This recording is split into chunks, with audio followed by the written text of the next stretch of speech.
right there in the community where Sebastian Rogers lives right now.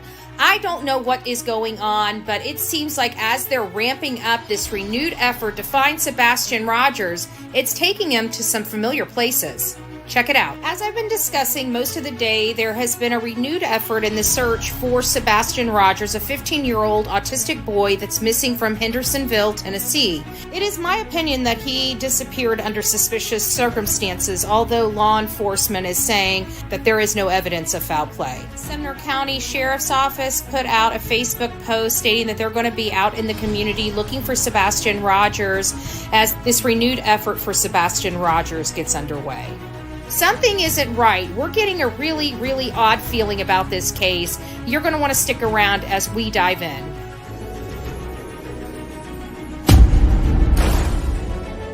From the East Coast to the West Coast, we are everywhere true crime is. We are asking for the public's help. We are searching in the woods. We are doing what it takes here on the Bullhorn Betty channels to find answers to the most alarming cases we have been watching on the news. I can tell you personally that I have traveled this entire country seeking these answers and bringing that content right here to you here on the Bullhorn Betty channels and Bullhorn Betty Crime Stories. We are happy with the work that we've done. We've brought many answers to the public, and we have defied mainstream media in our pursuit of the truth in these cases. We will continue to work, we will continue to fight for these victims, and we will continue to tell their stories here on my channels. Welcome to the Bullhorn Betty brand of channels and the Coffee Club.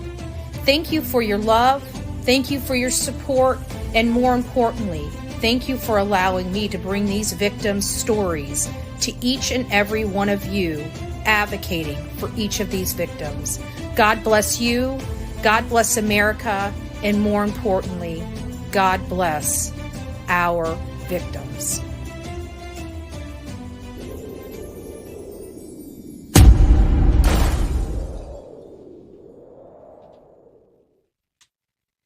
Well, good afternoon, my beautiful coffee beans. It's wonderful to see you here on YouTube and X. We have a lot of stuff to unpack in this live. We're going to open up the phones, hear from our audience, hear where we are in your minds, in your bodies, and in your souls, because we've got a lot of stuff going on in this case where we're saying, hey, something isn't smelling right. There's chaos everywhere. Right? There's chaos everywhere. There's confusion everywhere. There's chaos and confusion. What does this all mean? What does this all mean? And what in the world is going on over at the Proudfoot home? Before we get started on that, I just want to give a shout out. You know, sometimes in this work with law enforcement, with state attorneys, with defense attorneys, with our justice system is not a perfect system, despite what we want. But it's the best thing we've got, okay? It's the best thing we got. It's not perfect, but sometimes there are some things that are more important than other things. And in my opinion, one of those things is always bringing the person home. I will always be willing to make a deal to bring a person home. And so this is the case with Dylan Rounds. We have followed the Dylan Rounds case. The Dylan Rounds went cold. We looked at all the people involved. It was a really sad case. This boy was bright. You know, he knew what he wanted to do. Us in life, I know for me, speaking personally about my own personal journey, I didn't get it. I don't think I still get it, right? My handle on life is broken, right? I'm sure many people out there believe the same thing. But he knew what he wanted to do at such a young age, and he put his mind to doing what he loved to do, and he was snuffed out for no apparent reason.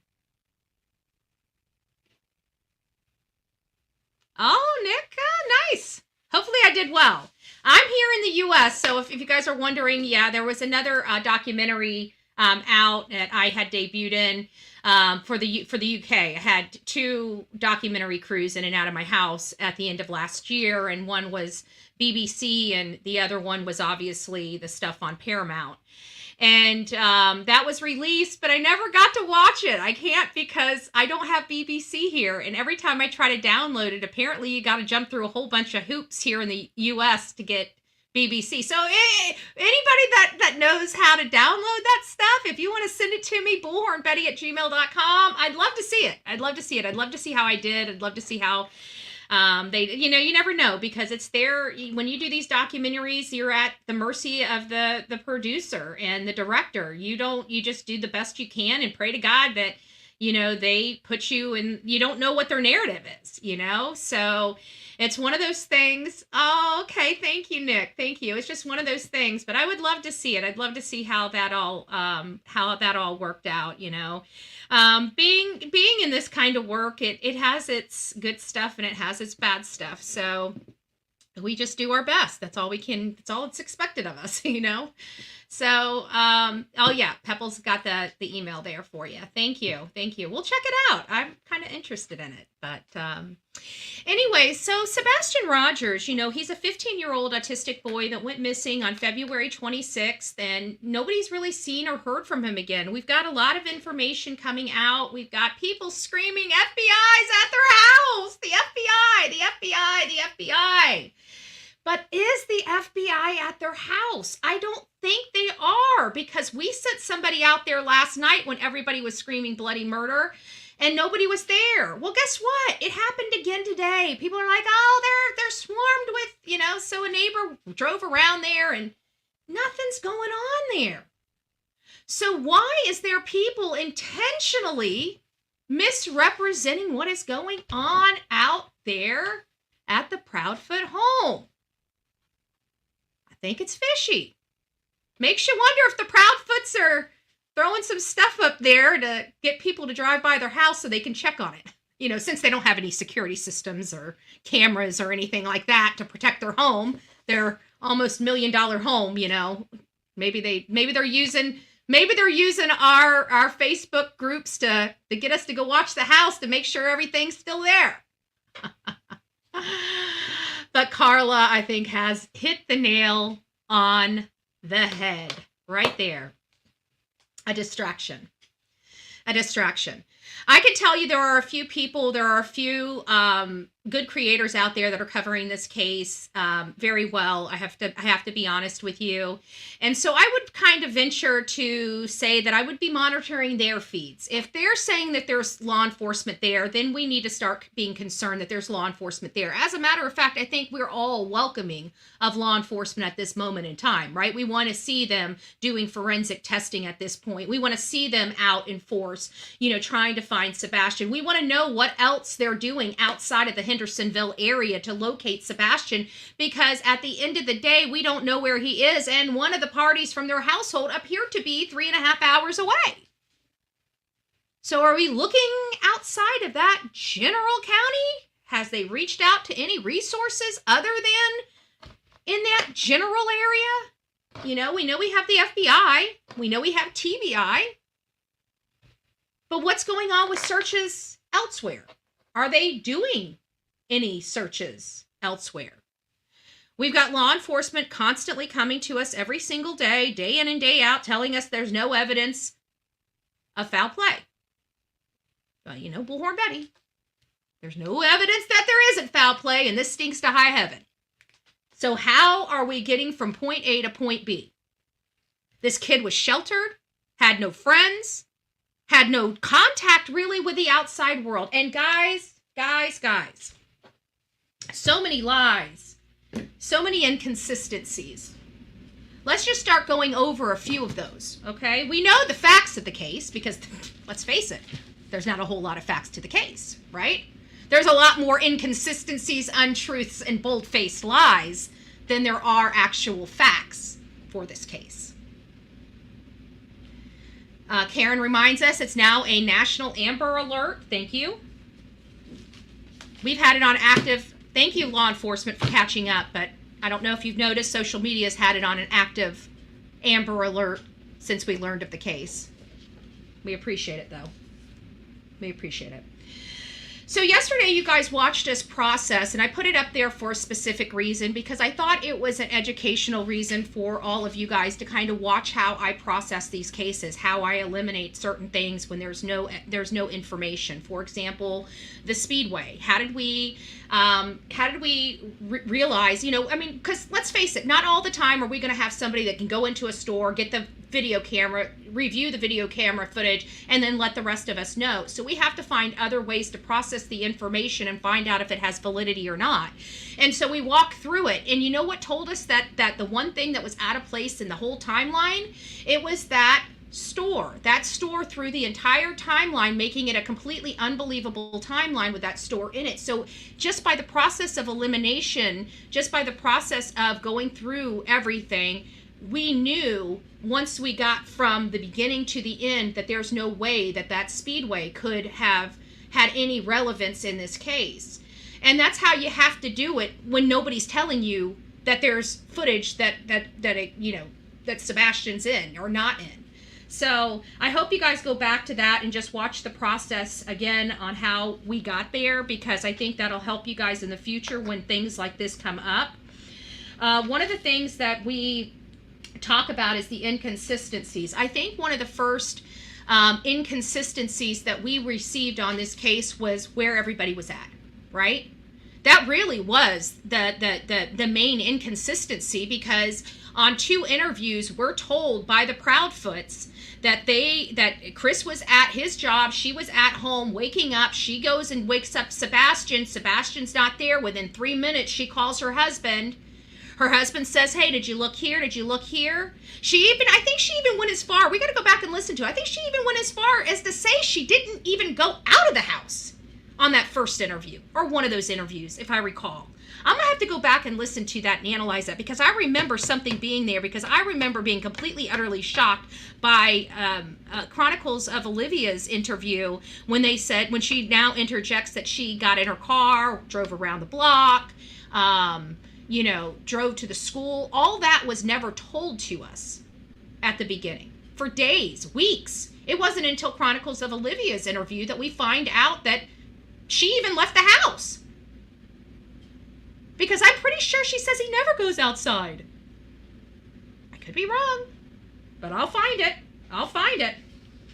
So I think the first inconsistency we had is, where is everybody at? What is everybody doing at the time that they find out Sebastian disappears? And then what were they doing right after Sebastian disappears? Right? We know what Katie was doing. We can corroborate that because it was the cavalry in front of her house. We know where Seth was, because he was leaving work and heading to their house. We even know where Chris Proudfoot's mom is, right? She's sitting in their living room. How did she get there so damn fast? But I digress. I think the first thing is the inconsistencies where everybody was at. And then as we start diving into this case, we start asking, legitimate questions. Have you guys all because we now know that, wait a minute, he's not being found. This is not our first rodeo. We know that typically when kids miss, we usually find out either good news or bad news, right? By a couple weeks, we usually have either really good news or really bad news when there's a child missing. Because in the 2 weeks mark, as we learned with Riley Strain, if they're in the water and maybe have sunk, within the 14-day mark is when they start becoming buoyant and will surface. So it's right there within that first 2 weeks that you really start finding information. Well, you can imagine how uncomfortable it is being all these weeks away and still not having information, and then still having one party not giving us a timeline. It doesn't bode well. If you want, and I think, the forensic lady on Nancy Grace yesterday, as well as Nancy Grace, basically said, we need to move past this. Why don't you give us the stuff to move past you?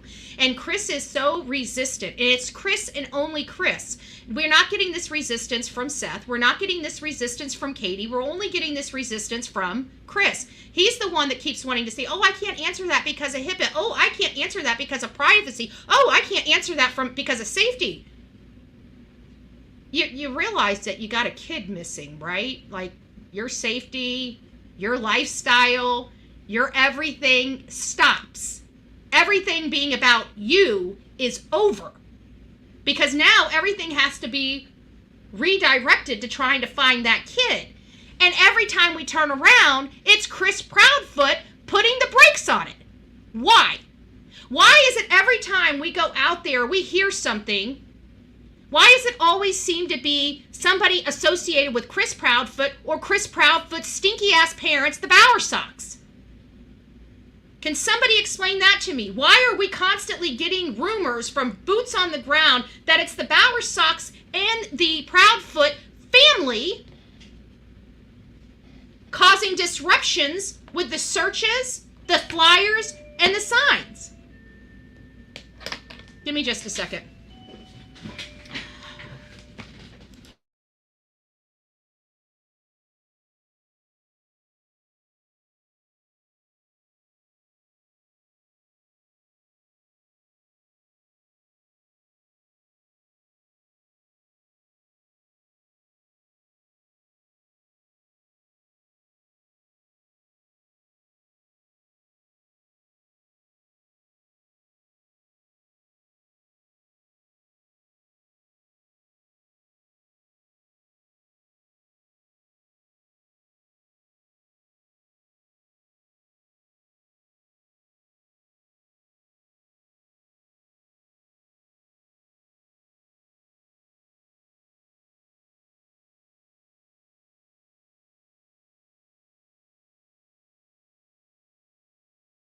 See, we have this thing called no car still. I don't want to go through it just yet. Hopefully we'll have it today. And so I was getting a little hungry. So before this live, I ordered some food. They were here awfully early. I wasn't expecting them for at least an hour. So anyways, getting back to Chris, he's the one that's causing all these problems. He's the one stopping from the flow of information. And the flow of information, in my opinion, is key in a case like this. We need as much information. It helps us. It helps us. So I'm also concerned as to why everybody is trying to make us believe that there's all this law enforcement over at the Proudfoot home. You know, I was sitting there thinking, are these people legit? Are they being... They didn't put any silverware in the back. Sorry. Oh, I do have a fork here. Look at that. God is good. I don't even know where this fork came from. I just looked out and it was here. Look at that. Don't say God isn't real. I really don't know where that fork came from. So I guess the issue is that's what's getting it, making us focus on Chris Proudfoot. But you know what? Focusing on Chris Proudfoot over and over again, focusing on the inconsistencies over and over again, really aren't helping us locate Sebastian. Do we think he's nearby or do we think he's far away? So we have the inconsistency about the behavior. Then we have the polygraph. Everybody took a polygraph. Everybody passed the polygraph. Then we find out on the Nancy Grace show, nobody, except Katie, passed her polygraph. I'm sorry. I wish I had a honk. Here we go. I call... Bullshit level, DEFCON 5. I'm sorry. Oh, come on now. That ain't even bullshit. That's horse shit. Oh, Katie, if you don't know how much Bullhorn Betty believes about your polygraph, hold on, are you listening? Warning, bullshit alert. Okay. So now that we know how Bullhorn Betty feels about that past polygraph test, I almost feel like she got an inconclusive polygraph test as opposed to a passing. But I digress. I had to remove it from my my theory. I had to take it out. It was too distracting for me. Because I don't believe it. Katie's not acting like a concerned mother. She's leaving her home. She has never even searched for the boy. Like, the lady doesn't even want me to start on her. She better be glad I'm focusing on Chris. I can't with that lady. I can't with that lady. But Katie, you're gonna hear my voice. You're gonna hear me roar. Believe that. I'll do it respectfully. And you're going to see that boy's face everywhere I go. As a matter of fact, I think I might I might pepper my car with him, right? Why not? Pepper my car with him. So we have those, we have all that going on there. What else do we have? Oh, the belt incident. The lying of the belt incident. The lying of the CPS. Oh, and listen to this. How do you guys feel about him being on almost a first name basis with a CPS worker? One of my mods, I can't remember which one of you mods brought that up in the mod chat. But what about that? Don't you guys find that a little odd? That he's almost on a first name basis with a CPS worker, but we've never heard of CPS being involved, and Seth hadn't either. This was all news to him. I kind of think there's been more going on. And listen to this. This is going to blow your mind, and this is what causes me even more great concern. So we all love Vinnie Politan. Okay, Court TV, Vinnie Politan, another one of the people that I absolutely, in mainstream media, absolutely love.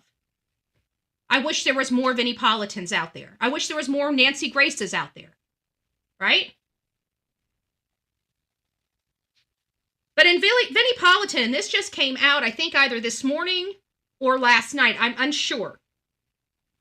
But there's a part in there, I think it's right around the 37-minute mark. I could be wrong. There's a few of them that I brought up, and I'm going to talk about them in just a second. Oh, no, maybe it's not. Maybe it's around the 24 to 27-minute mark. It might be the 24 to 27-minute mark in here, because there's only two spots that I'm talking about in this video.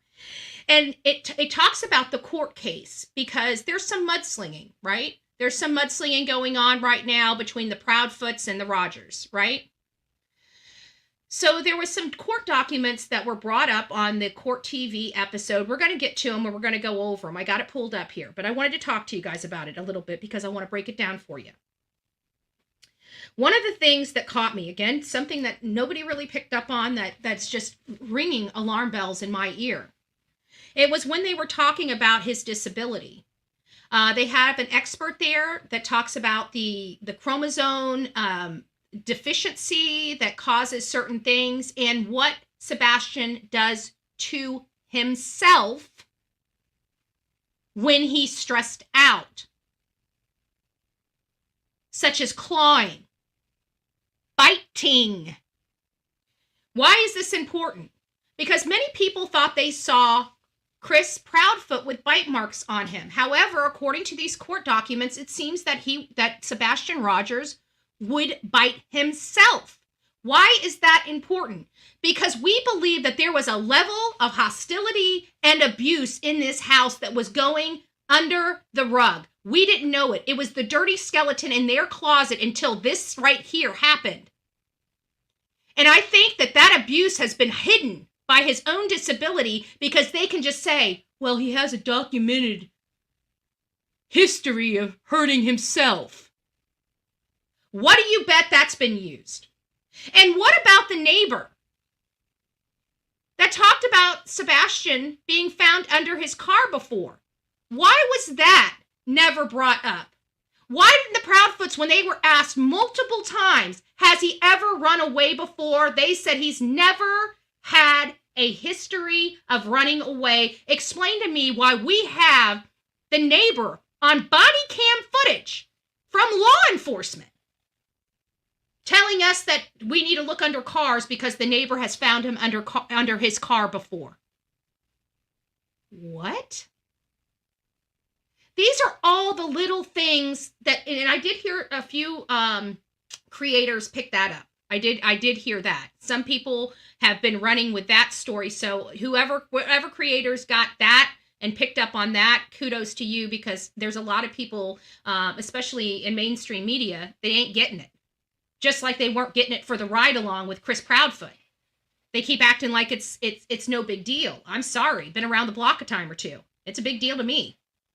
It's a big deal to me when there's a man that's allegedly 3.5 hours away, has no contact with anybody in his family except over the phone since February, but he's the one that gets the ride along with the law enforcement. Doesn't make sense to me, but hey, I digress. I must be an idiot. Who knows, right? Who knows?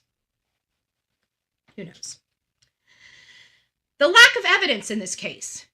The lack of evidence in this case, to me, is the evidence. Why do I say that?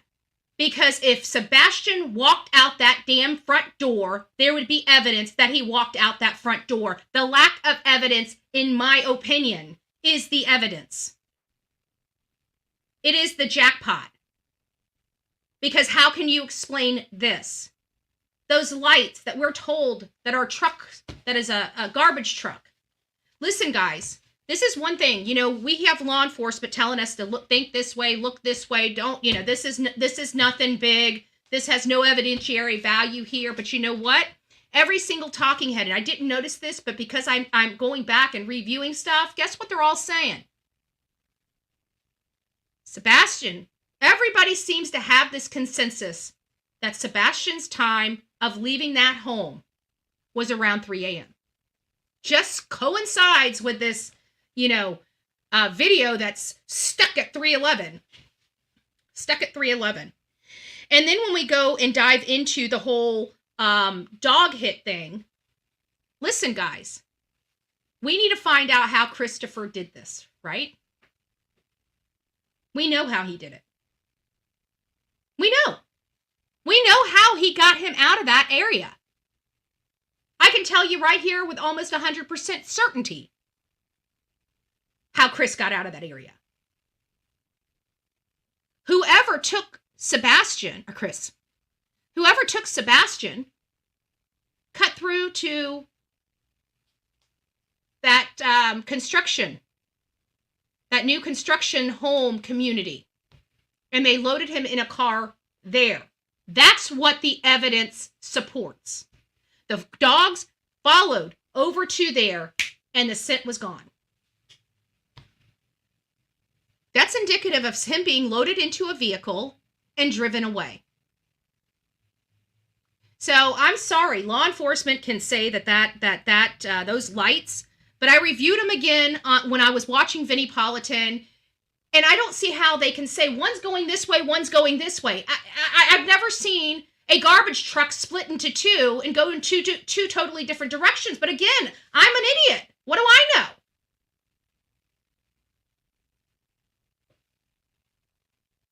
What do I know?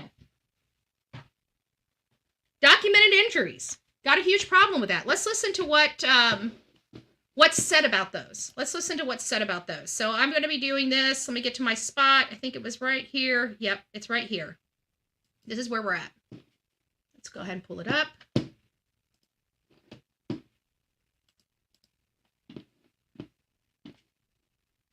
I want to make sure you guys can hear it. Let me know that you guys can hear it. I'm going to play it, and then I'm going to pause it. And more negative emotions. And there is some research that suggests there may be an... And I'm going to go back to that because that explains his disability. Can you guys hear that? Rapper just needs attention. We ignore trolls, guys. So don't pay any of the trolls any mind. And yes, Rapper is a troll. But we love Rapper. We pray for Rapper. And we want to say, Rapper, happy hump day, and I hope you have a great day, hon. The Bullhorn Betty channel wouldn't be the same without you, babe. All right, let's listen to a little bit about Sebastian's. Actually, I almost want to go back just a little bit more. I think it's right here. So let's listen to her, and then we'll stop and discuss it and see if anybody has any questions. I heard something in my child's room, even though okay. And someone who's been a child of a divorce. Well, Benny, 6q27 deletion syndrome is a genetic condition. It's very rare, and it's caused by the deletion of a small piece of chromosome 6. So the deletion can vary in size. We don't know more details. And also what we know about this syndrome is that it's somewhat heterogeneous in presentation. So just depending on how much it's affecting the person, they could display a number of different behavioral difficulties. We saw on that court document that you just showed, Vinny, some of the ones that are specific to Sebastian. Okay, so we're gonna go ahead, now that you hear about the chromosome thing, he's deficient on the chromosome, and that's one of the problems. So now we're gonna go right about here, and we're gonna start getting into the talk about the court documents, and you'll see what I'm saying here. I really believe that his disability has hid a lot of his physical abuse inside that home. Listen. Control and managing their anger and more negative emotions.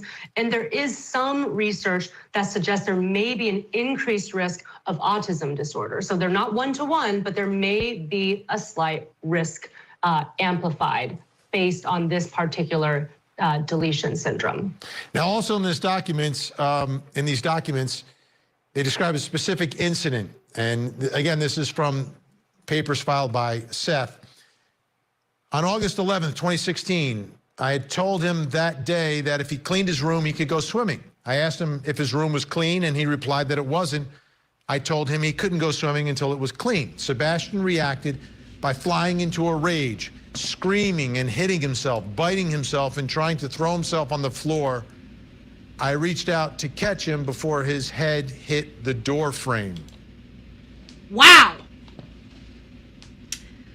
How many people in my audience, if you choose to say, you don't have to acknowledge it at all, who has been in an abusive relationship before? If you'd like to, I have. I almost lost my life. You know? And I gotta tell you, there was a lot of stories like this, like, oh, I tried to help her, but she fell. Right? I was there and I tried to help her, but I couldn't catch the fall. She went straight down. Right? Explaining the bruises, explaining the injuries. We always had an excuse for them. And it was stupid. Like, even sometimes, I know sometimes I blamed it on other things. I was babysitting a kid. Right? I was babysitting the kid, and while we were playing, his foot hit my face. Right? Innocent enough. People have had have had children, right? A kid throwing a temper tantrum and throwing their head back and hitting you right in the nose, and you wake up the next morning and you got 2 black eyes, right? And it really was an innocent little thing, and people are looking at you thinking you got the crap beat out of you, and no, it was just your grandchild. So those stories, everybody has an experience like that, in my opinion, seeing something with a child. So you don't even think about it when you hear stories like that, because you never want to think the woman's being abused. She's always so happy. She's gotten good at covering the bruises and telling the lies. But when I heard this, I don't know how many of you, I want to go back there, because I want to read this again, and I want you to listen to, I tried to catch him before he fell into the door frame. Was there some kind of problem with it? And why are they going through all of this in a court document? Is it because they need to explain away that this is his own doing, that they're not hurting him inside the home? I just can't figure out why this is being explained into these documents. Because they're explaining injuries he's doing to himself. Why? Sounds odd to me. I don't know. Maybe I'm just reading too much into it. I have a bad habit of doing that, don't I? Got a bad habit of doing that. Let's go back to the court documents. Let's listen to this again. Be an increased risk of autism disorder. So they're not one-to-one, but there may be a slight risk amplified based on this particular deletion syndrome. Now, also in these documents, they describe a specific incident. And again, this is from papers filed by Seth. On August 11th, 2016, I had told him that day that if he cleaned his room, he could go swimming. I asked him if his room was clean, and he replied that it wasn't. I told him he couldn't go swimming until it was clean. Sebastian reacted by flying into a rage, screaming and hitting himself, biting himself, and trying to throw himself on the floor. I reached out to catch him before his head hit the door frame. So, Dr. Judy Ho, knowing this. I'm just saying, I'm pretty sure. Sorry, I'm eating, I'm hungry. I'm pretty sure I heard Chris Proudfoot on multiple occasions. We asked him, I know, on Smiley's World, because she read my question to Chris Proudfoot. And if Smiley's World's in here, She can tell you. She read my question to Chris Proudfoot, and my question to them was, what kind of, how does Sebastian react when he's upset? Does he, I can't remember verbatim what I wrote in there, but it was basically asking him, how does he get when he's angry? Because we hear of rages with autistics. And what usually sets him off? Like, what usually triggers? I think I even used the word triggers. What usually triggers the episode? And he told Smiley, he usually cups his hands, puts him down by his side, stamps his foot. Right? That's what he told us. So which is it? Because how can this boy have markings on him that are showing up in a court document, yet we're hearing from the parents that he doesn't act or behave this way? Again, more inconsistencies, and I want to know why. And I truly believe that they have been abusing this child some way, shape, or form and passing it off as he's doing it to himself. Because it really upsets me that I got Katie Proudfoot telling all the world that this boy doesn't run away, and we've got her neighbor down the road on body cam footage picked up by law enforcement saying that they found him under their car. Katie, how the hell did your son get under his car? I'd like to know. Lots of inconsistencies. Lots of inconsistencies. So I want to go back to this for the people that weren't here yesterday, that didn't get a chance to watch this.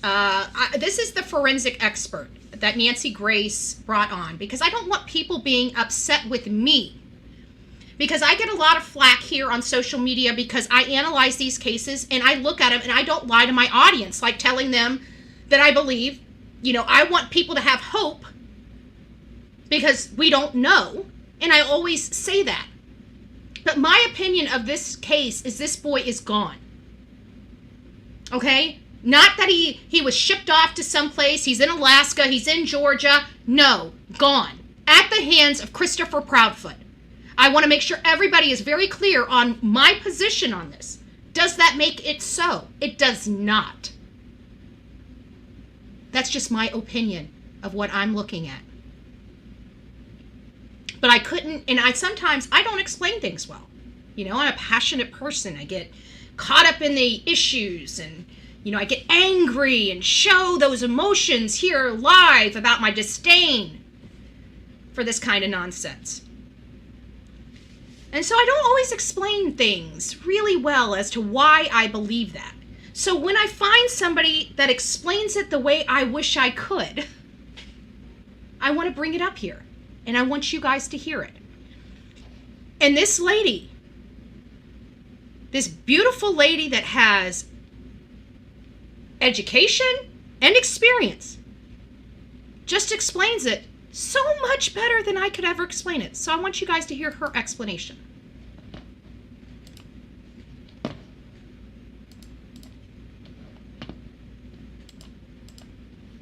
At those times when he was last seen alive, and that's going to be one of the threads that you're going to want to pull in this investigation.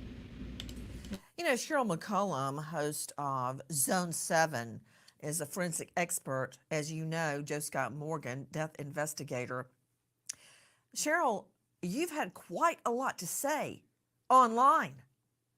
What about now? Cat got your tongue? Because I don't like that. You're I love Nancy Grace. You got a lot to say online. What? The cat got your tongue?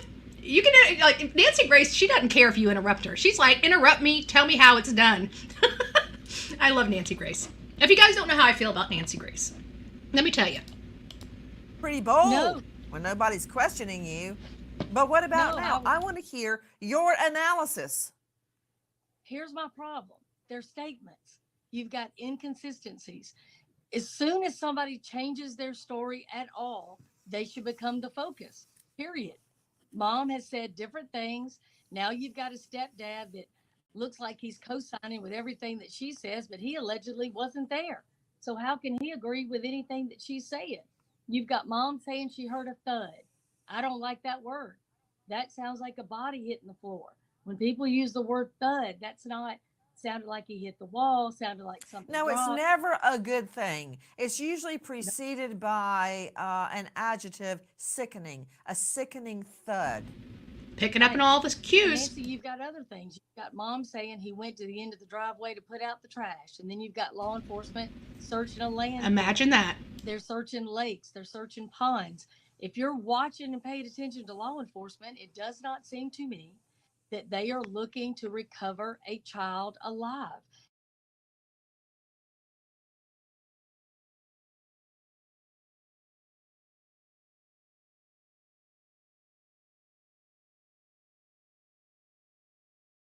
These are not your felony Melanies of YouTube. These are forensic experts giving you guys this information. Experts, people that are top of their field.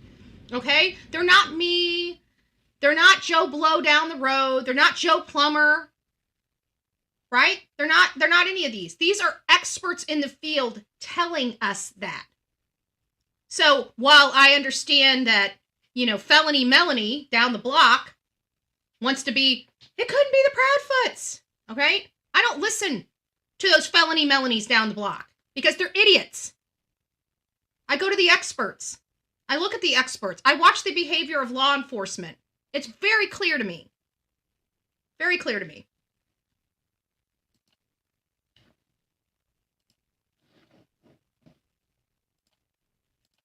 They are searching for remains.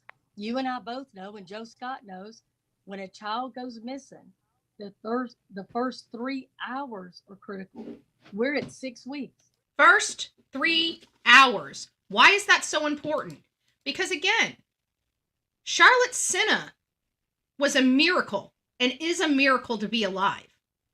Okay, she's the outlier. The statistics are 3 hours. 3. Most of our Amber Alerts take 8 hours to get out. Just to put it in perspective, by the time we get an Amber Alert, the child is perceived to be already gone. Our system is broken. 6 weeks that this child has not been seen or heard from. Okay, 6 hold on. weeks. Why are you saying, Cheryl McCollum, that you believe they don't expect to find Sebastian alive based on their actions? I'm talking about LA law enforcement. Their searches. They're searching landfills, lakes, ponds. That is not indicative of somebody that is alive. And again, you've got a child that has gone 6 weeks without his medicine, 6 weeks without food that we know of. He didn't have a source, no shoes. And mama herself says, oh, a flashlight's missing. Again, that's such an odd thing for her to know is missing until they show her video that looks like a flashlight. Bingo. And then the stepdad says, well, we were sure hoping it was, but we're sad to report it wasn't a flashlight. Well, if you've got 2 flashlights out there, why are you glad that it's not that? That to me would signify that somebody was out there in the wee hours of the morning with 2 flashlights, meaning 2 separate people, the night your child went missing. I mean, it's just odd. So I hope you guys get over there and watch the full Nancy Grace interview.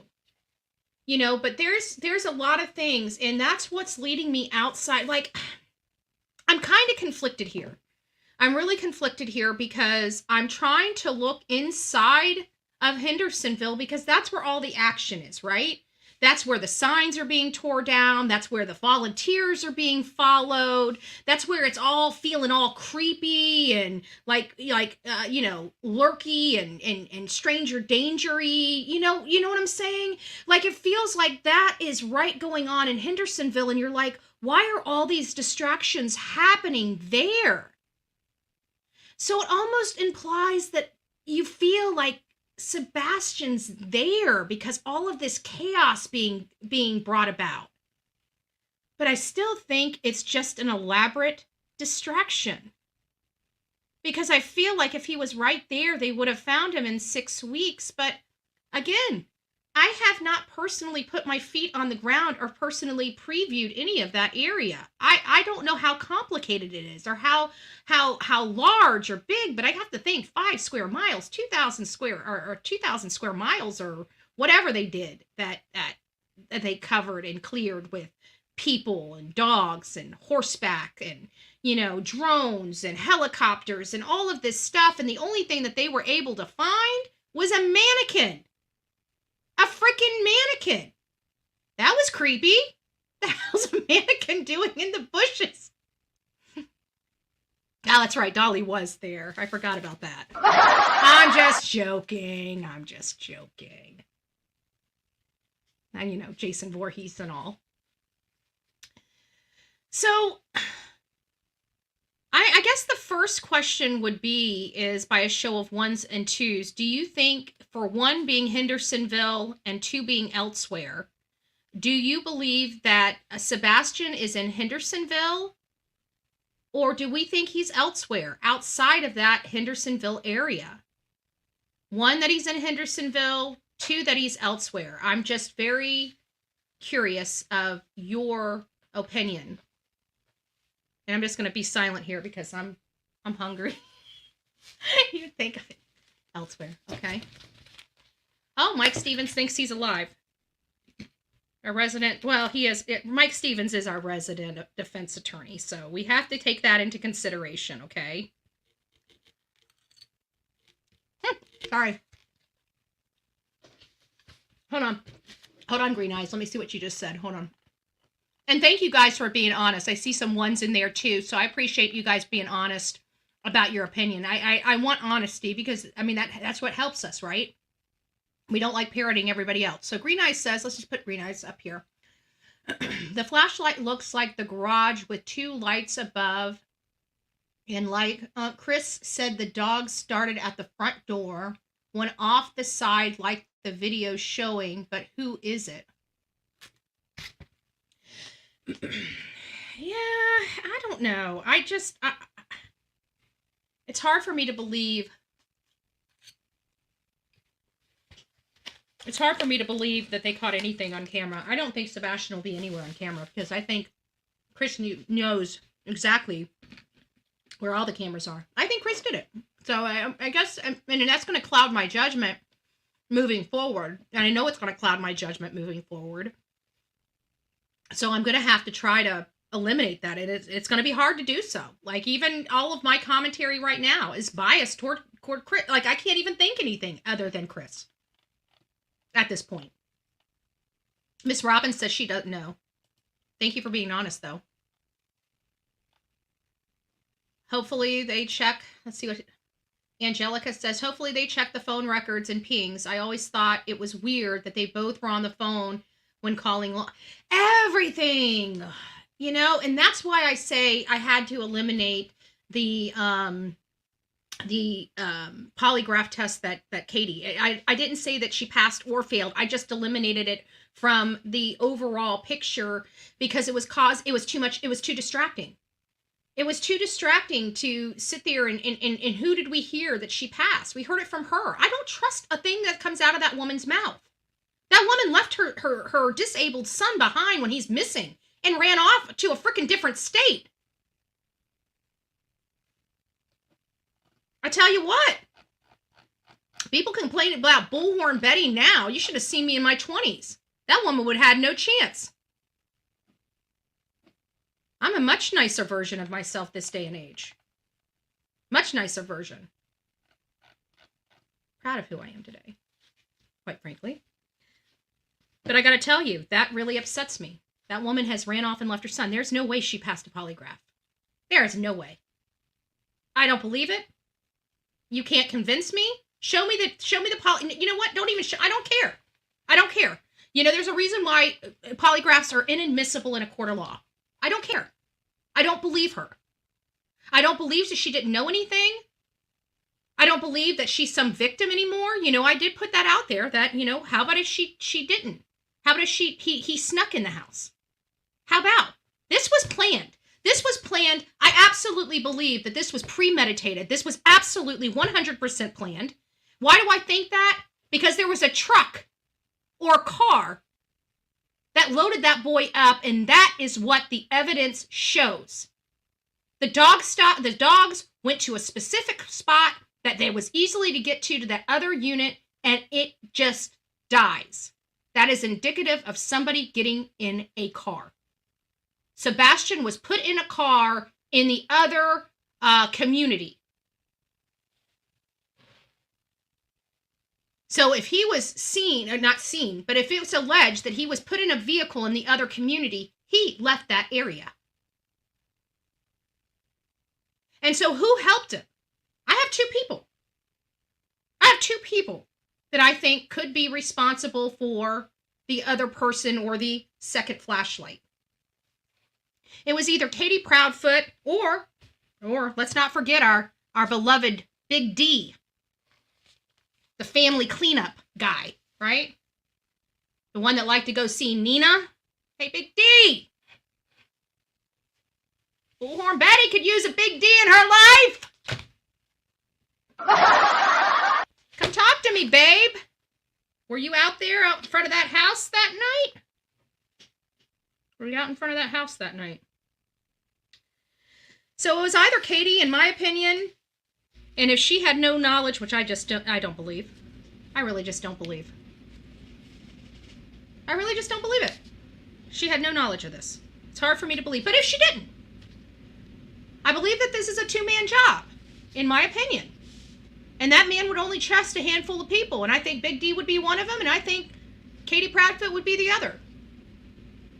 But I absolutely, now that I watched this situation unfold on Court TV with Vinnie Politan, and I heard the commentary about how they wound up there and what, even the United Cajun Navy, let's go over there. Yes, they had the United Cajun Navy on here, but you know what? I'm not going to complain. I'm just going to take the information that I have. It's not my show, right? I have no knowledge. But I want you guys to hear this. Okay, I'm gonna do my boo. Okay, so we can all talk about our displeasure with the United Cajun Navy. All right. Now that that's out of the way.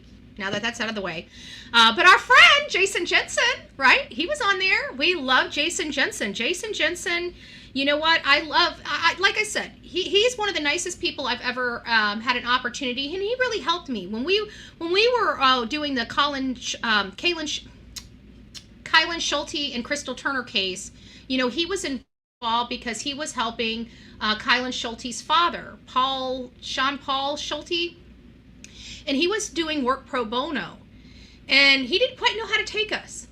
But then he realized we were coming from a place of goodness, and he ended up calling us back, and we ended up having several conversations with him.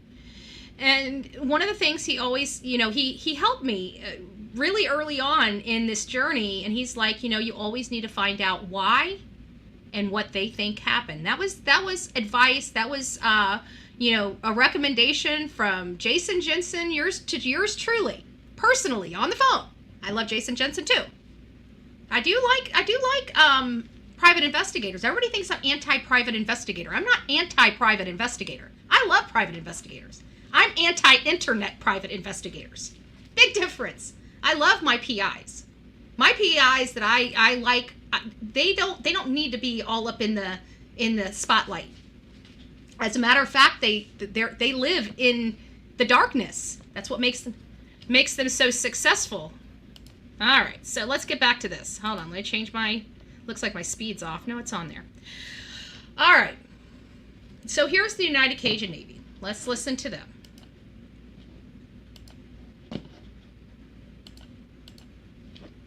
See what kind of information they may have that might be able to help us. That there's something that... One more time, I didn't hear you. Well, obviously there's something... I'm sorry. Obviously, there is something that was there at some point in time. The thing with dogs is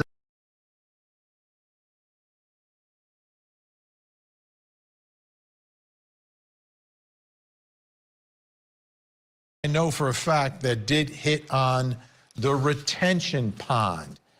So what does that mean? Joining us tonight from the United Cajun Navy, Kevin LaFond, and in Salt Lake City, Utah, private investigator Jason Jensen. Great to have you both back. Kevin, let me start with you. The hits going towards the pond, that retention pond was drained, right? It was, yes. So what does it tell you? They were there early. What does it Well, tell it you? tells us that there's something that... One more time, I didn't hear you. Well, obviously there's something. I'm sorry. Obviously, there was something that was there at some point in time. The thing with dogs is they can pick up a scent up to a year after the fact. So the age of that scent is unknown. Also, the wind conditions, water conditions, what's in the soil, what's around at the time. These all play a factor in it. But if multiple dog teams are having a hit in the same location, it's pointing in a direction. And Kevin, how much water? Sorry, I just stuffed my face, so you guys are going to have to bear with me. But I don't know that there was multiple dog hits. Did we get confirmation that there was multiple dog hits at that one location at the pond? Because I was under the impression it was only one dog hit, and they said that it was a false positive, a false hit. But I could be wrong. Is in that area that you would say are bodies of water that need to be searched in a case like this? Well, obviously anything close to the home, but also larger bodies of water that are nearby. We, in fact, brought out one of our sonar boats with side scanning and direct down scanning sonar, as well as specialized night lighting rigs to actually look through the water at night in various water colors so they could see through it. So those places need to be searched in more detail, and that's something that we weren't able to get to. Did you hear him? He just said, we brought our boats in, we did this, we did that, and they need to be searched because we couldn't get in there. This is the stuff that confuses me with the United Cajun Navy. It doesn't. I don't remember hearing about any site boats out there at the Sebastian Rogers case. As a matter of fact, the only boat I saw from anybody's footage was an airboat that was sitting parked in a parking lot. But who I wasn't there, so I don't know. That phase, searching the larger bodies of water. All right, Jason Jensen, we've heard the official word from investigators. A lot of times they hold back some information, but the fact that they went searching, an additional search, and came back and said they didn't find anything tells me they don't really have the leads here if they're continuing these searches. So what, from your perspective, if he's barefoot, it's the middle of the night, like where is he going? That's a great question. Where would Sebastian go? You know, again, the things that are stumping me here in this case is the lack of evidence. The fact that this boy had no friends. The fact that this boy had no outside influence. The fact that this boy was surrounded by only family basically his entire upbringing. It limits the pool of possibilities so greatly.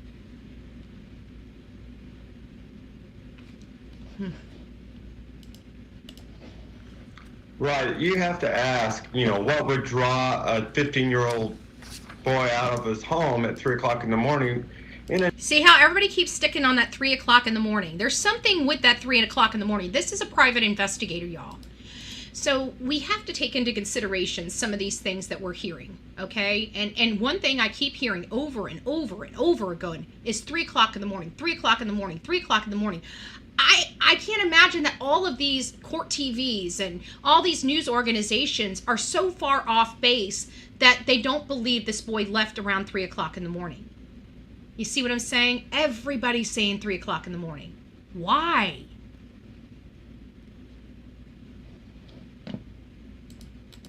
A neighborhood that's pitch black. So, and with his situation, his disability, he had a past experience with fire ants that he would refuse to go outdoors barefooted. So if he actually left on his own volition, barefooted, what would compel him to do that? And with no genuine leads, they really got to keep all their options open. No genuine leads. How can we have no genuine leads when a young boy walks out his front door with all this camera footage and, privacy violating things, right? Phones and watches and, all the many trackers that we put on ourselves for the purposes of convenience. Why is everything, this boy is autistic and left with nothing out into the wild, wild world. Doesn't make sense. And he never used the phone to call for his ride, yet a ride was waiting over in the next community. So, pretty weird how that happened. Everything from foul play to an accident. So searching bodies of water where it could be an accidental drowning makes sense. But when they're draining retention ponds and finding nothing, that's clearly not the situation. So again, I personally think that the retention pond, this new conversation, new wind, and these footprints and dogs and stuff, the pond was drained. The pond was searched. There's only a few explanations that I can explain it, from it being old to it being a false hit or it being a staged event. We can't look past that this whole thing around this retention pond isn't staged. It just so happens that he left the house without feet, without shoes on, and they just so happened to find this retaining pond that has bare feet, but yet going right into the water. Yet when they drain it, nobody's there. And the dog's going over into the next community, and then poof, the smell just disappears. As if a car picked somebody up.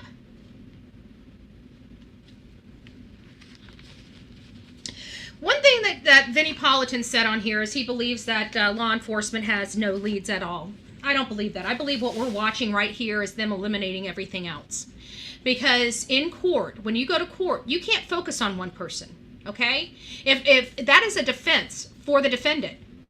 If law enforcement just focused on just Chris, if they walked into this case and they looked at it, they've seen this case 1,000 times before, it's the stepdad, right? Let's just get all the information. Let's go ahead and throw him in the, the clanker and throw away the key. It's him, right? If they do that, that's a defense for the defendant. A valid one, too, because they looked at nobody else. So right now, what you're seeing law enforcement do, in my opinion, is eliminating all the other possibilities. They probably already spoke to all the RSOs in the community. They probably spoke to, all the other people in and around that community that were willing to talk to them. They probably talked to some shop owners. They probably identified some areas of how to leave the community, identifying any cameras that would show people coming and going into their county or city limits. So anyways, those are my thoughts. I want to hear yours. I know I'm over an hour, and I usually close this off for an hour, but I just turned the phones on, the number 724-249-6140. If you guys have an opinion, if you guys would like to tell me maybe a direction to look into, if you guys think that there's a lead that's not being followed or something that somebody's not looking at that you think is important, let me know. You guys know I'm planning on going into this area on the 21st of April. I want to make sure that if we have any concerned areas, that I get in there and look. I trust you guys, that you guys are looking at these maps. I trust that you guys are following these cases. I trust that you guys are watching a million different channels from Sunday, thinking outside the box and processing this information that I can't do. I know you guys all have your own thoughts and theories on what's going on in this case. I'm just one person. I want to hear yours. What do you think is going on? And where do you think it's happening at? Let me make sure that this is on. Again, 724-249-6140. And then we're going to start going into some of the information related to this case, the things that are really bothersome for me. And I think we've touched on many of them. The inconsistencies, the polygraph test, the fact that they left. What do you guys think about the leaving? Oh, thank you, Deborah. God bless you. God bless you. Oh, and you know what? Actually, matter of fact, let me come through here and check this out. So, seek the missing. Thank you. God bless you for that. This is Betty. Hi, Betty. This is Michelle. How are you? Oh, I'm doing well. Let me get you. Hold on a second. Let me get you on my. Okay, there we go. Hi, Michelle. Okay. Thank you for calling. You're welcome. How are you doing, Betty? I'm doing well. So, what do you think is going on? Well, I have a couple questions that have been bothering me since the beginning. That I agree, have some issues with Chris, but what I have a real problem with is I don't understand why anyone that's interviewed them ever have asked the mom, Katie, what were your punishments? because she has Sebastian all the time. We never have heard what punishments or how she handled Sebastian when he was bad. That You is know, that is and- really good stuff. I'm going to write that down right now because you're absolutely Yeah, right. and that really bothers me because it puts everything on Chris. But wait a minute, she had him most all the time. So when she was fed up with Sebastian, how'd she punish him? You know, she knows all that. What military? What was it? Black belt? I don't know what it Punishment, was. military. Yeah, it's my Yeah. stepfather. He's golly, why can't I'm running a blank here. But he's not Okay. Navy. He's oh good Lord, my mom. I'm talking about Katie. What she knew. She was Navy as well. Yeah. Marines. And That's what my stepdad is. He's a Marine. Yeah. Oh, awesome. You know what I was thinking too, and this probably sounds way off the wall, but hunters, you know, when they have those guns, they might have like those night lights to hunt deer or early morning, like that circled one. Kind of reminded me of one of those like gun things, you know, and maybe they use them in the military, that type of light that looks like a compass almost, like they're searching in the dark, but they have that dim light. Yeah. Like something That- like I know what you're reminds- talking about because I had a light. It was a light and Yeah. scope. It was a light And and scope on my my 223. Yeah. And it kind of reminds me of that. And then I have one more question. The barefoot that they found, do they even have the size of it to know if it was Seth's or Chris's or Katie's, or why is there only one? It sounded like there was a few feet print out there, but they did ask on the tape what size, but I didn't hear them respond with a size. Okay. To be honest with you, I could have missed Yeah, it, but I don't remember them responding with a size. Okay. All right. Well, I don't want to keep you, but my need is I want to know her punishment. I can't believe no interviews, nobody, even Nancy Grace said, well, how did you punish him? Because I don't see her as innocent.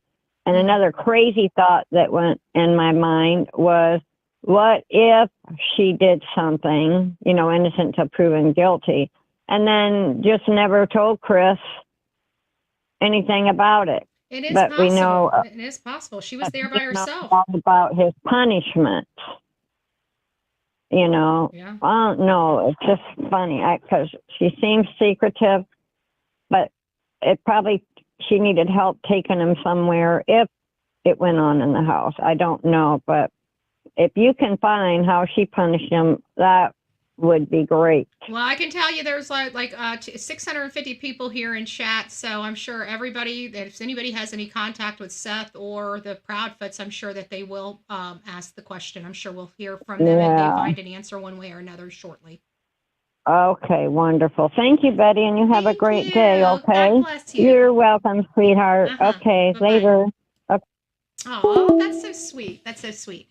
So just thank you, Seeking the Missing. We've got Ash Cash, 1 month member. I love it. And here's some questions, I think, in our statements. This is from Crystal Lynn. This says, in my opinion, they are both involved in this. And I think when Katie drove around looking for him, she dropped him off to CP's mother/father as they were going to Alaska and then drove the whole way. Interesting perspective. Thank you for that. This is Betty. Yeah, Betty, I just wanted to say that court document that you read, that was actually Seth that had said that had happened. And I just thought that was important to put that out there, that it wasn't Chris or anybody that it was. You're right. It was filed by him, but it was statements. If you read it, hold on, let me get it up on the screen. Actually, I'm on the wrong one. If you get it up on the screen. No, he's actually spoke about it in an interview on another podcast. I'm going to read the court document right to everyone. Okay, I'm telling you, it was Seth that said that. So I just wanted you to know that, just so we were putting out all the right information. That's just it. It was Seth, whether it happened or not. But it was Seth that actually said that he protected his head from hitting the wall. Okay. Thank you. All right, so this is what the actual court document reads, whatever it says. I may have it wrong, I may have it right, I don't care. So we're going to read it verbatim from the court document so we're all in the know. And this incident happened August 11th, 2016. It says at number 12, in her request for DVRO, Katie claims that on August 11th, 2016, I was angry at our son, speaking about Seth Rogers, and that our son told her I hit him. Hold on, we're going to go through this. I'm going to turn the phones off just real quick until we get through this. We're going to hear all of this first, and then we'll open it up for discussion, just so that we're all clear. I mean, that was the lady's request, is that we have all the information verbatim. So we're just going to read it right from here, and we'll make sure everybody's in the know. But I also want to tell that caller, she was also awfully snooty. Awfully snooty. So, you know, there was no need for that. We're reading it from the stuff, but it doesn't matter, right? So it says... And he couldn't go swimming until it was clean. And so it says, our son suffers from a rare condition called 6q27 chromosomal deletion syndrome. And among those symptoms, he suffers from this acting out. So he's claiming that he acts out and he bit himself, that he had been known to throw himself around during these incidents. This is a very common thing to him. And again, this is coming from Seth Rogers. On August 6th, Sebastian suffered from an episode in which he hurt himself out of frustration. I told him that day that if he cleaned his room, he could go swimming. I asked him if his room was clean, and he replied that it wasn't. I told him he couldn't go swimming until he cleaned it. Sebastian reacted by flying into a rage, screaming and hitting himself by biting him and throwing himself on the floor. And I reached out to catch him before he hit his head in the door frame. And again, to the caller, what was the conversation surrounding that? I can tell you because I've got it written right down here in my book. And it says, documented injuries from disability. Could abuse be covered by his own disability and his own reactions? It didn't matter who that came from for your clarification. All it matters is that this boy appears to be abused and appears that he is hurting himself. And could they be hiding that abuse by saying he has documented injuries that he causes himself? Now, caller, if you would like to call back and actually answer the question instead of being a rude ass, I'd be happy to answer. And you can run back to your hate channel and say, oh my God, Bullhorn Betty's so rude. You brought it on yourself, babe. You could have called here and just been nice. But you chose not to, and you chose to look like an idiot.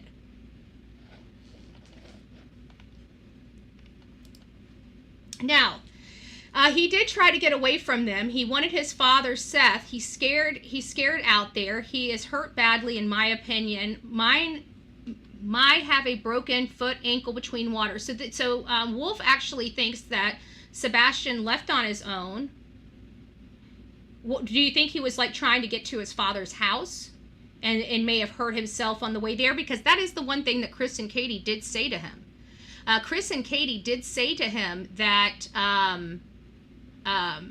he does know how to get to his father's house. And we also talked about us looking at the maps for both ways, both to Memphis as well as Clarksville. So I don't know. I'm unsure about that.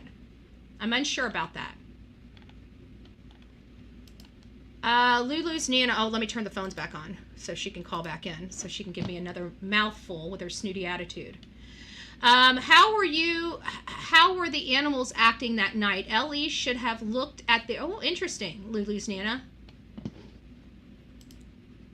This is Betty. Oh, let me hold on. I gotta turn you over too, because oh, there we go. This is Betty. Give them all that HELL. Who's this? This is Doug from Tennessee. Hey, Doug. How are you doing, my love? I like it because you speak your mind. Yeah, but you know, they focus on all the stupid shit that makes no difference. I mean, the topic of conversation was whether they could hide their physical abuse under these court documents, and this person's like, oh, well, it wasn't Katie, it was Seth. Who cares who it was? Doesn't make a difference. It's everybody that knew. Yeah. That's who it is. Everybody who knew. Yeah. But I mean, the kids just don't disappear. We ain't got no aliens coming down, picking up children and taking them away. They've done something with that kid. They're hiding that kid, and I got a feeling they're hiding it so he can get his little daughter. And the SA is not going to come out that they've been doing to that child. Yeah, some people have brought that up. I mean, even my mods, we've been having those conversations. And they're swingers, is what they say. Where do we hear They're that? swinging people. This is the first for me. I've heard it on the podcast. Oh. But you put a kid in danger, and stuff is going to happen. And if a child gets SA'd, how do you know that guy ain't SAing that child all the time? Yeah. That's why he has to wear. That's why he has to wear his things. You know what? We talked about that too, Doug. Yeah, when his daddy says when he's with me, he don't have to. Mm-mm. So maybe he got wise enough, and he was. I'm gonna tell. Mm-hmm. I'm gonna tell. You got to do something with him if he's gonna talk. Yeah. That's just like little Summer. Maybe she got up to the age when she went to school, she'd end up telling. Mm-hmm. Yeah, and not only that, but with Sebastian, you know, that just doesn't make any sense that Katie doesn't know anything. There is just no possibility in my mind. You know, at first I was fooled, like, you know, she passed the polygraph test. Let's look at her, eliminate her from this. But I don't believe it. I believe, this is my honest opinion. Should take both of them, put them in jail, throw away the key 24 hours a day. That is where you sit until you tell where the child's at. Yeah. And if you don't tell, you'll be there the rest of your damn life. Yeah, I think And we I need to believe start that making was- some laws like that, where if you're missing your child and you can't tell law enforcement where they are, then you're sitting your ass in jail until they find them. That's it. No, 24 hours a day. No going outside, no nothing. Get your meals served to you. No TV, give you the Bible, and that's it. Yeah. Nothing else to read. And eventually you're going to tell where your child's at. Right, right. I don't believe Candace can stay in jail for 2 years without cracking. Oh, no, because she needs her booze and her drugs. Yep. But I just believe they need to make these parents accountable. I appreciate Kids it, Doug. just don't. All righty. Love ya. Take care, and we'll talk to you soon. Keep giving it. I will. Bye. I will. For those that missed it, if you wonder what we're talking about, some lady calls up here because I said something. It didn't really matter who did it, whether it was Katie or Seth or even Chris for that matter. It was the fact that we found out that in this court document that this kid has documented abuse, even though Katie and Chris said that he doesn't do that. But there's documented in this, and my question was, and it's specifically because I wrote it down because I knew what my topic of conversation was going to be on it. And it was basically documented injuries from disability. Could abuse be covered by his disability? Could they be covering up his abuse by saying he has a documented history of doing this to himself? That was the original question, you know? But this person decides to call up here and just to be as rude can be over the fact, oh, well, Katie did this. Well, you don't want misinformation. But you don't mind listening to the channels that have a shit ton of misinformation about me. When do you call them and ask them to quit misinforming their public? Or is that just special for me, babe? Huh? That's what I thought. How did... Oops, I just hit the button. Hold on here. What does it say? How did they have a boat? But unfortunately, it was parked in the lot. Technically, they had yeah, they did. They had a airboat, or, you know, the big propeller boat is from my understanding of what they had out in the parking lot. And they had that out in the parking lot for like 2 or 3 days and didn't do anything with it. And then they're on Vinnie Politan saying they took all these boats out. And I'm thinking, where? We had like so many people in the area during that time, social media people, and I didn't see any of those boats in the water. I didn't see any boat searches at all. So I don't know what they're talking about. I mean, they could barely even get people out there walking, let alone in the water. So I don't know. This is Betty. Yeah, this is the caller that you said was snotty. First of all, I wanted to tell you I really wasn't trying to be snotty. I just didn't want you to cut me off. And the only reason that I said it at all was because that you went on to talk about your abuse, which I hate to hear that. And you were saying that, you know, that people would lie. You know what I'm saying? I just wanted to make sure that people knew that that was Seth that said that that happened. And I don't think that Seth abused him. I don't I think didn't so. say you said. Yeah. I didn't say that you said he did. But you did go on to say that, like you were saying, that seemed like you were leading to that you didn't believe that story because in your abuse, that was the story that happened. No. And I thought that was important to just say that was Seth. Many of your people in your chat said, absolutely, yes, that was Seth. And then, of course, you have your people that, you know, now are mad because I had a different opinion than you. But that's the way the world goes. Welcome to, trust me, it's not about different opinions. It's about You didn't welcome it. No, because you were being rude. Okay? So No, if I you don't was want to be being packed rude. I up and go back to disagreed your with you. mommy crying, I would suggest you change your tune with me or don't call my fucking show. That's how I roll, babe. Next time I Have won't a call, good but day. you were. You have some balls, lady. Some freaking King Kong size balls. I will tell you that right now. We value other people's opinion. And as a matter of fact, we're behind the scenes day and night. I was up 2 to 3 o'clock in the morning with my team working this case. Okay, we are looking at every damn thing. Trust me, my whole entire team does not have the same opinion that I do, but we managed to work through it respectfully. You know why? Because we respect each other's opinions. We do it together. We don't be rude to people, and we don't have assholes call up here again and again to prove their point because they're too much of an idiot just to sit down and shut up. It doesn't matter. Bullhorn Betty. Hi. I'm glad I got through. First of all, I just want to say I've just started watching your show, and I love your brassiness.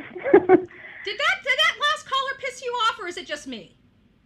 You know what? We're all entitled to our own opinions, but, you know, we all need to work for the greater good right now, and Amen. it's that young boy. It's not some bitch putting her 2 cents in there. You know, if you're going to waste 2 minutes on a phone call like that, go out and search for 2 minutes. Amen. Anyway, I just wanted to touch on a couple of things. You're going to think I'm crazy, but okay, flashlight, yes, there is some relation to that flashlight. I don't know if it was the lights in the backyard or not, but I believe when they find this flashlight, I believe that flashlight had to disappear, whether it DNA.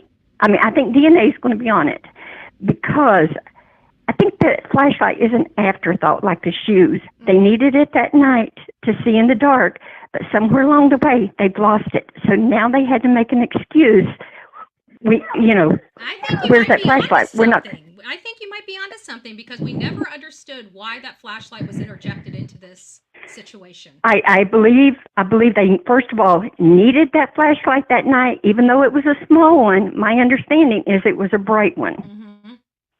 I think that light ended up disappearing, and after they got back home or whatever, and they're getting their shit together, they realized, oh no, where's the light? Now they had to make up a story as to where the light is. But I think when they find that light, I think there's going to be DNA, and I hope to God there is. So you believe Also, this is premeditated? That's what it sounds like to me. You seem like you're on the premeditation. I feel like I think she flew off the handle, and I'm only putting my 2 cents on it. Hold on, you think it's Katie that did this? Interesting. I think it started with Katie, but I think he had to help her out. But a couple more things I want to touch up, and if I'm run too long, please shut me up, okay? But this is my two. Okay, the camper thing. I've never been able to establish. Everyone keeps assuming that the camper was down where he worked. Okay, there's a lot of campgrounds between Henderson and Memphis. Now, if he's going to be down there all week, who's to say that he didn't have a camper halfway to where it would be easier, only an hour and a half to go to work, an hour and a half to come home? This is exactly why we do these shows, because I gotta tell you, I have not even considered that. Okay, but listen to this also. Now, I have set up. I wasn't into this show at first until they started searching the landfill, and then this is actually keeping me up at night. However, I think he got called in on it. I don't think it was really his plan. He didn't want the boy, but I don't think he got caught. He ended up getting caught in the middle and he had to help, so to speak, okay? Now, I think when she called him, please, I apologize. I think when she called him, I think he came in the middle of the night. He knew he wouldn't be detected over at the construction site. And now we have to remember, we're thinking he had a truck or a car, right? The weather was upper 60s and 70 degrees. Chris could have made the hour and a half drive a hell of a lot faster on a motorcycle, and the weather was great. People have brought up that motorcycle before, and we've been trying to figure out whether that was at his house or with him, and we haven't been able to figure it out. Even if it was in the garage, the neighbors wouldn't have known he was home because it would have been what guy's going to buy a Harley and leave it out in the weather? Yeah. Oh no. You see what I mean? Harley men are not. No, they'd park it in their living room before they left it outside. Exactly. And that would be the reason he went back the next day to get his camper. Now, I have two more little things I want to hit on. Well, actually three. The abuse last night. I watched the abuse episode, or where he supposedly self-abused himself. If you look at all these pictures floating around there of Sebastian, long sleeves, there's only two with T-shirts on. Other than that, it's long sleeve button cuff shirts or sweatshirts, hoodies, or jackets. Interesting. That's an interesting observation. I didn't even think about that. I believe he was being abused, and I believe it was so bad he was afraid to tell his dad. Now, the mother, Chris and Katie were both on the phone together, right, to make the three-way call to the police department. Okay, I live in a rural area. I can still dial 911, and even though I'm out of city limits, the 911 call, the dispatch officer knows exactly where to dispatch it. She knows where my county line is, so she knows whether to send city, state, or county. So basically, you should have just called 911 instead of going through the process. Yeah. Exactly, because he wouldn't have had to reroute, as he said. Now, speaking of the phone call, so he and Katie were on the three-way call, even when she was out driving around, right? Allegedly. That's what they try to tell us. We don't know if it's true or not, but that's what they want us to believe. Well, that's what I heard Chris say on one of the interviews, that she said that she was yelling and calling him while driving around or whatever. At what point was his mother called to come down there? Because both phones are tied up. Chris has Katie's on hers. How could they have called the mother and say, get down there, Katie's son's gone? Good point. How did the grandma know, or step-grandma? How did she know? How did she know to get down there? Now, I understand it could have just taken her a few minutes, granted, but how did she know to get down there? Because Katie's got her phone tied up. Okay. Now, my last point, and I want everyone to think about this. The interviews, every one of them, she is calling off what she did step per step, step by step that day. Got up, fun fact, fixed breakfast, went and got his niece, and even when he's there rolling his eyes, because he's like in his head counting everything she's saying, like, okay, you did, like you're watching a child do a play in school, making sure they remembered their lines. He's got that expression, and she says that about the niece, and she looks over at him to get confirmation. She tells that in every interview, correct? No, she didn't tell anything. No, the first two interviews, we had no family. It was just her and Sebastian. By Chronicles of Olivia and Nancy Grace, all of a sudden we had a cousin and then two aunts. Okay, but my point is that it was so important to mention that about the niece. Yeah. But at what point did the niece get returned back home? I think it was just to show that there was another person other than Katie that saw the boy alive. I do too, because she could have said, I mean, there was, I don't know, there was there's just something about that. It was just so recorded in her head. But It was rehearsed. anyway, yes, very rehearsed. But here's my last part, okay? And thank you so much for all this time. I just wanted to get this off my chest. You're hitting all my buttons. You're talking to me, so I'm listening. Okay. I physically cannot get down there. I heard on your thing that you were going to be going there to do a search if they don't find him by the 21st. Is that correct? That's correct. Okay. I'm going to send you my email. And like I said, I can't get there physically. I'm going to send you my email. And if there's any way I can help fund, please contact me. Okay? Thank you. God bless you for that. God bless you for that. But, you're welcome. I just wish I was in the condition to help you. But I seriously believe the flashlight, I believe it disappeared that night. I believe they used it out there around the 3 o'clock and somehow it got misplaced and now they have to count for it. Yeah. You might be onto something. I think that could be a very plausible explanation and why it was interjected, because all of us are questioning, like, what purpose does this flashlight just seems so odd. Yes, it's very odd, but that would account, now they can account for, like, when they got back home and, okay, where's the flashlight? Mm-hmm. I don't know, don't you have it? Oh no, I may have dropped it.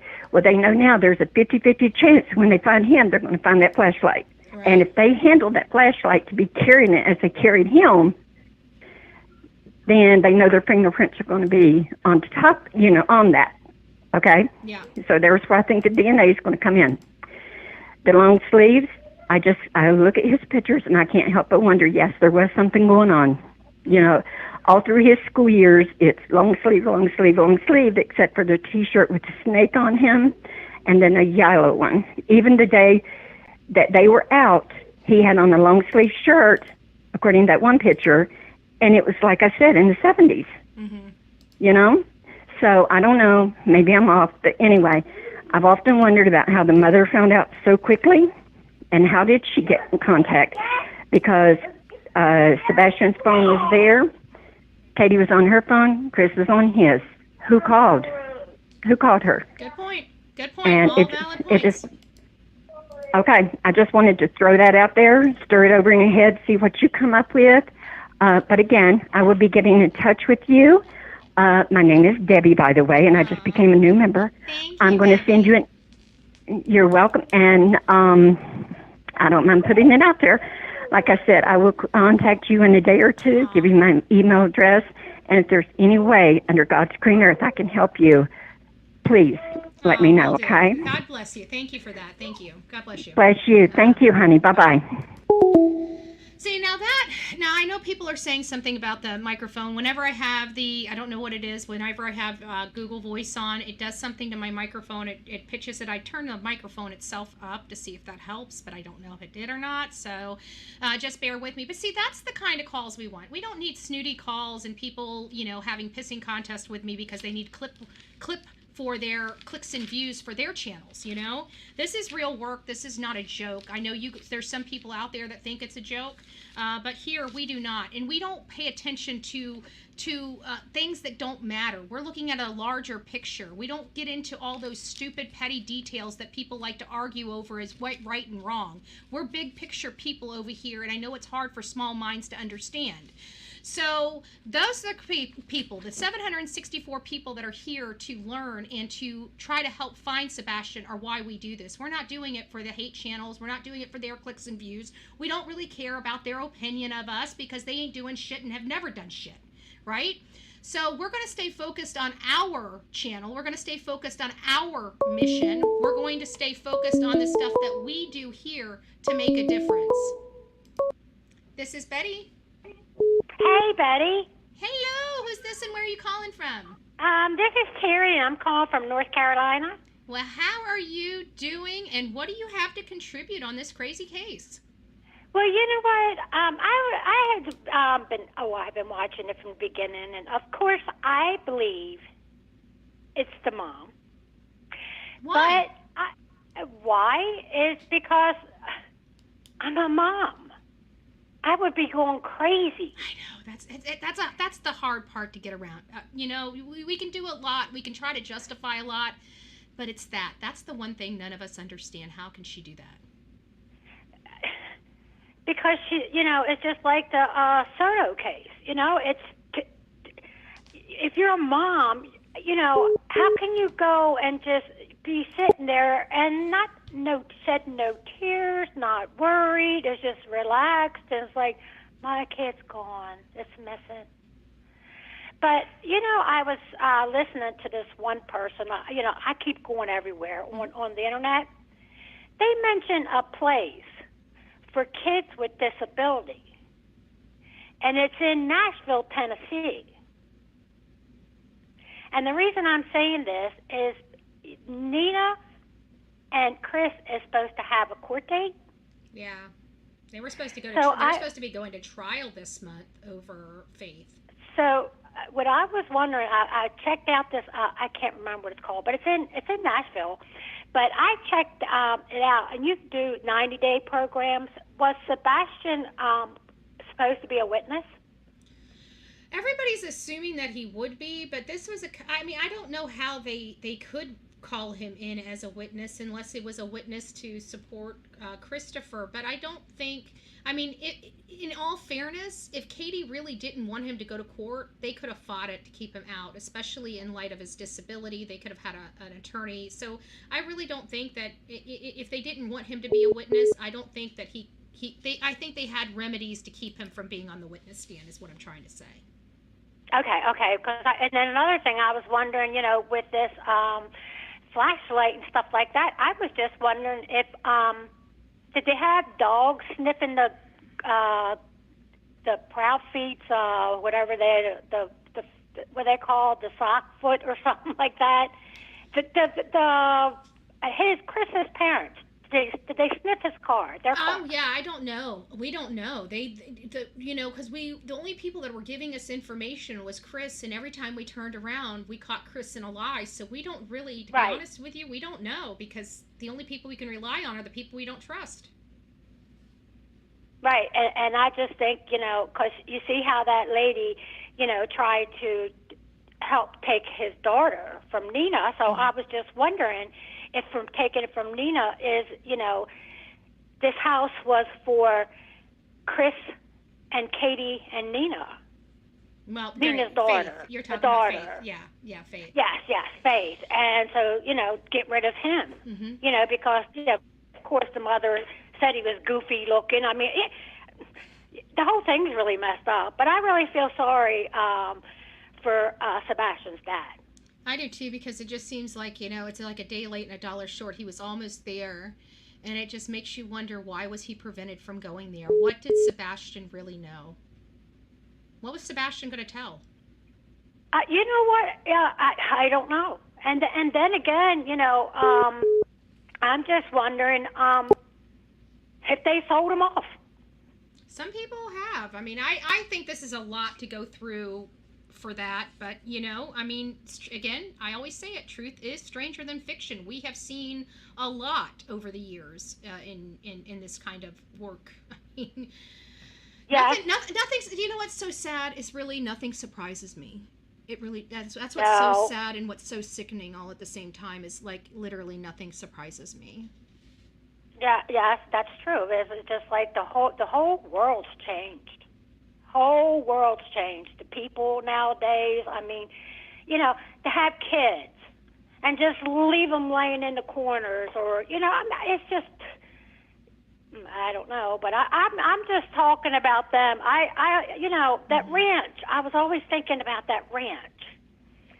Because they could put him there. Remember, you got the HIPAA law. But I guess the question would be, what, it always comes back when people start talking about him being put somewhere. Why? Seth was going to take him. If they didn't want him, he was going. So why would they go through all of this? Why would they go through law enforcement breathing down their neck? Why would they go through this entire search? Why would they go through people picketing out in front of their camper to hide this? To me, that theory is just, it just can't hold water. It's so. Well, what about Alaska? I don't believe he went to Alaska either. I think if anything the Bowerstocks did, they would have destroyed evidence. I don't think they would have gotten their hands. Yeah, but didn't they drive part way and then to have a private jet? Yeah, but you still have to have a manifesto. You still have to have a pilot. I mean, you're talking about this. I don't know. I think. Well, it's look too how close they are to the police.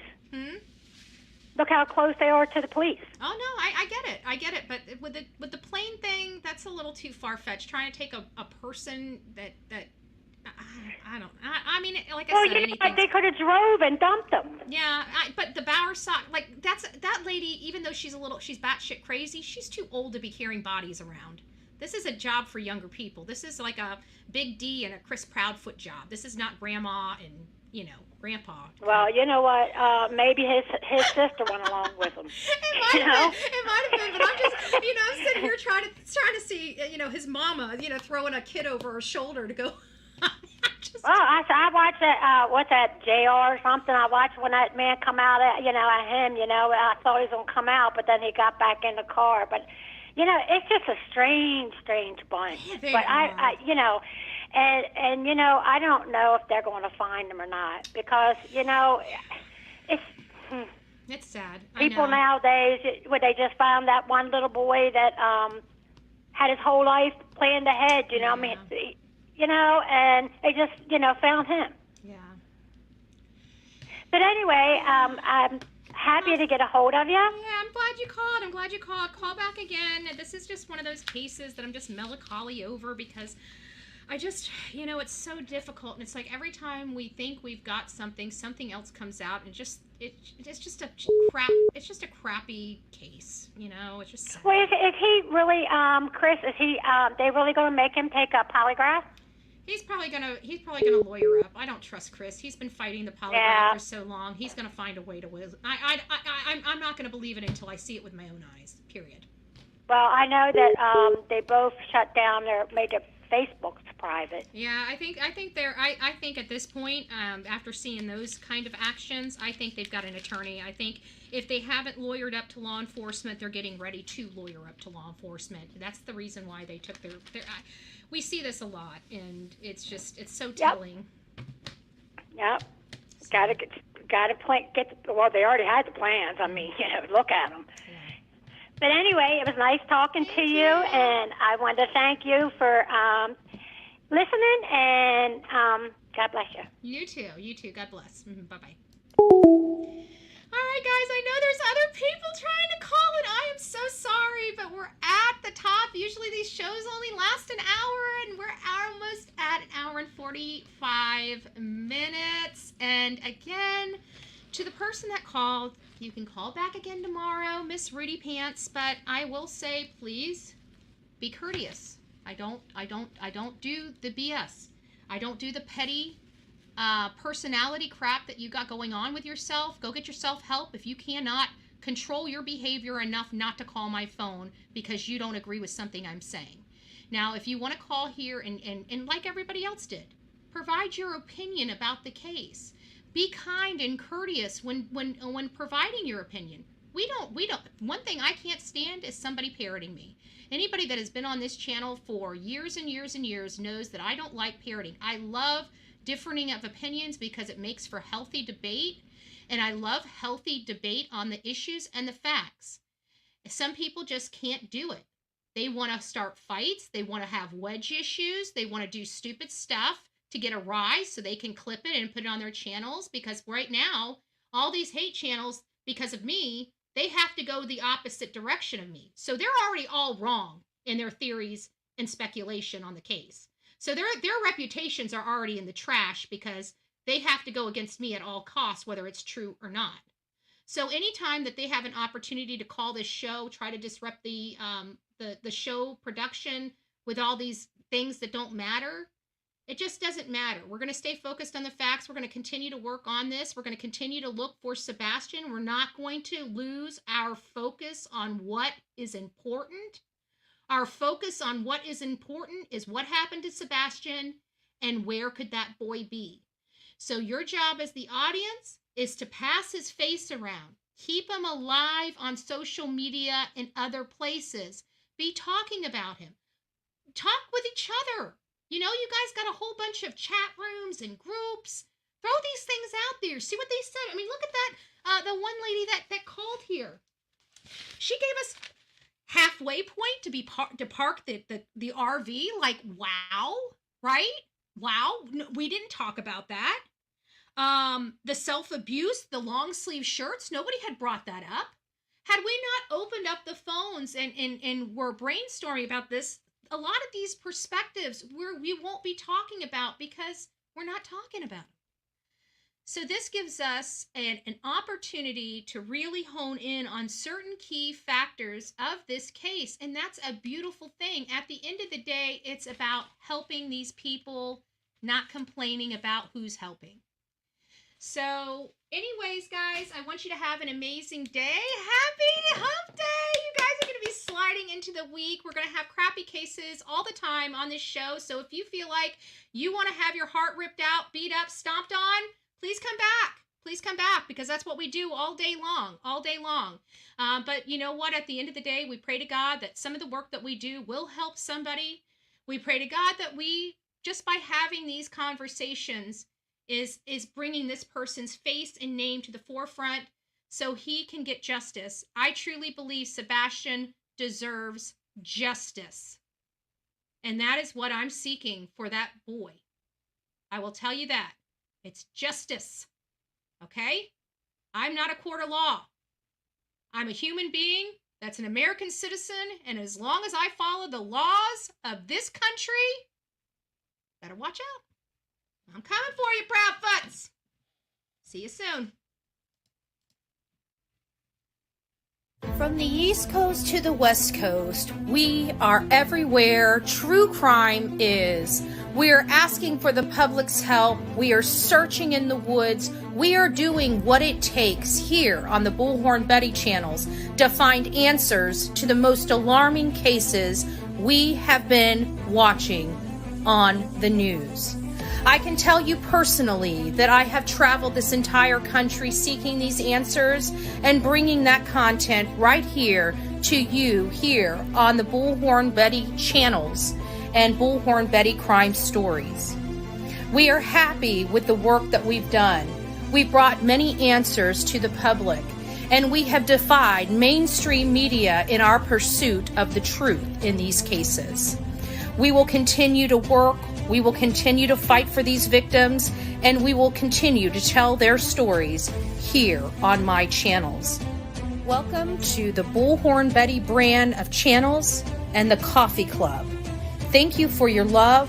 Thank you for your support. And more importantly, thank you for allowing me to bring these victims' stories to each and every one of you, advocating for each of these victims. God bless you.